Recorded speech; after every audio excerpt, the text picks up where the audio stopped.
ಭಾಷಣ ಬಿಗಿತಕ್ಕಂಥ ಕಾಂಗ್ರೆಸ್ನವರು ಇದೇ BR ಅಂಬೇಡ್ಕರ್ ಅವ್ರನ್ನ 2 ಬಾರಿ ಲೋಕಸಭಾ ಚುನಾವಣೆಯಲ್ಲಿ ಸೋಲಿಸುವಂಥ ಕೆಲಸವನ್ನು ಕೂಡ ಮಾಡಿದ್ದಾರೆ. ಇವೆಲ್ಲವನ್ನು ಕೂಡ ಜನರಿಗೆ ತಲುಪಿಸುವಂಥ ಕೆಲಸ ಭಾರತೀಯ ಜನತಾ ಪಾರ್ಟಿ ಮಾಡ್ತಾ ಇದೆ.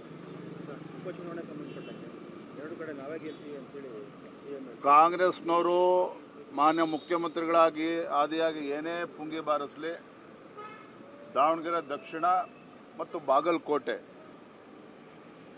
ಬಾಗಲಕೋಟೆನಲ್ಲಿ ಭಾರತೀಯ ಜನತಾ ಪಾರ್ಟಿ ಗೆದ್ದೇ ಗೆಲ್ತದೆ. ದಾವಣಗೆರೆ ದಕ್ಷಿಣ ಕ್ಷೇತ್ರದಲ್ಲೂ ಕೂಡ BJP ಒಂದು ಐತಿಹಾಸಿಕ ಗೆಲುವು ಆಗೋದಿದೆ. ಯಾವುದೇ ಕಾರಣಕ್ಕೂ ಕಾಂಗ್ರೆಸ್ ಪಕ್ಷ ಗೆಲ್ಲೋದಕ್ಕೆ ಸಾಧ್ಯ ಇಲ್ಲ. ಕಾರಣ ಏನು ಅಂತ ಹೇಳಿದ್ರೆ, ಕಾಂಗ್ರೆಸ್ ಸರ್ಕಾರದ ಬಗ್ಗೆ ಜನ ಇವತ್ತು ಬೇಸತ್ತಿದ್ದಾರೆ. ಆಡಳಿತ ಯಂತ್ರ ಕುಸಿದಿರುವಂಥದ್ದು, ಮುಖ್ಯಮಂತ್ರಿ ಕುರ್ಚಿಗೆ ಇವತ್ತು ಪೈಪೋಟಿ ಬೀದಿ ಕಾಳಗವತೆಯನ್ನು ನಡೀತಾ ಇದೆ. ಇವತ್ತು ಅಭಿವೃದ್ಧಿ ಇಲ್ಲ. ಈ ಕಾಂಗ್ರೆಸ್ ಸರ್ಕಾರ ಅಂತ ಹೇಳಿದ್ರೆ ಅಲ್ಪಸಂಖ್ಯಾತರನ್ನು ಓಲೈಕೆ ಮಾಡಿಕೊಂಡು ಹಿಂದೂಗಳಿಗೆ ಅಪಮಾನ ಮಾಡುವಂಥ ಕೆಲಸವನ್ನು ಕೂಡ ಏನು ಮಾಡ್ತಾ ಇದ್ದಾರೆ. ಇವೆಲ್ಲರ ಪರಿಣಾಮ ಜನ BJPಗೆ ಆಶೀರ್ವಾದನ ಮಾಡ್ತಾರೆ. ನಿನ್ನೆ CM ಹೇಳಿರುವಂಥದ್ದು ಅಂದರೆ ಸೇತುವೆ ಇನಾಗ್ರೇಷನ್ ಮಾಡಿದಾಗ BJP ಅಭಿವೃದ್ಧಿ ಮಾಡಿಲ್ಲ ಅಂತ ಹೇಳಿದ್ರೆ ಅದು ಸಾಕಷ್ಟು ಗ್ಯಾರಂಟಿ ಜೊತೆ ಅಭಿವೃದ್ಧಿ ಮಾಡ್ತಾ ಇದ್ದೀವಿ.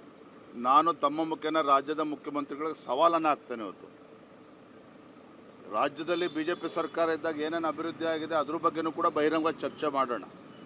ಯಡಿಯೂರಪ್ಪನವ್ರು ಮುಖ್ಯಮಂತ್ರಿ ಇದ್ದಾಗ ರಾಜ್ಯದಲ್ಲಿ ಯಾವ ರೀತಿ ಅಭಿವೃದ್ಧಿ ಕೆಲಸ ಕಾರ್ಯಗಳಾಗಿದ್ದಾವೆ, ಸಿದ್ದರಾಮಯ್ಯನವರು ಮುಖ್ಯಮಂತ್ರಿ ಆದಮೇಲೆ ಮೈಸೂರು ಜಿಲ್ಲೆಗೆ ಏನು ಅಭಿವೃದ್ಧಿ ಕೆಲಸ ಮಾಡಿದ್ದಾರೆ, ಯಡಿಯೂರಪ್ಪನವ್ರು ಮುಖ್ಯಮಂತ್ರಿಗಳಿದ್ದಾಗ ನಮ್ಮ ಶಿವಮೊಗ್ಗ ಜಿಲ್ಲೆಗೆ ಯಾವ ರೀತಿ ಅಭಿವೃದ್ಧಿ ಕೆಲಸ ಮಾಡಿದ್ದಾರೆ, ಇದ್ರ ಬಗ್ಗೆ ಬಹಿರಂಗ ಚರ್ಚೆಗೆ ಬರಲಿ.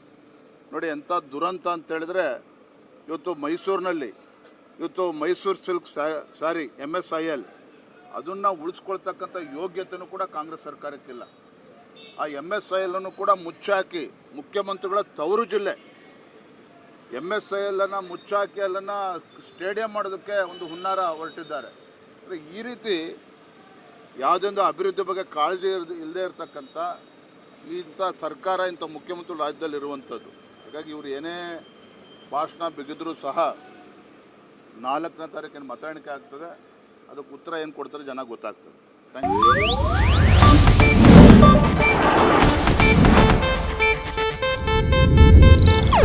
ಇದು ಏಷ್ಯಾನೆಟ್ ನ್ಯೂಸ್ ನೆಟ್ವರ್ಕ್ ಪ್ರಸ್ತುತಿ.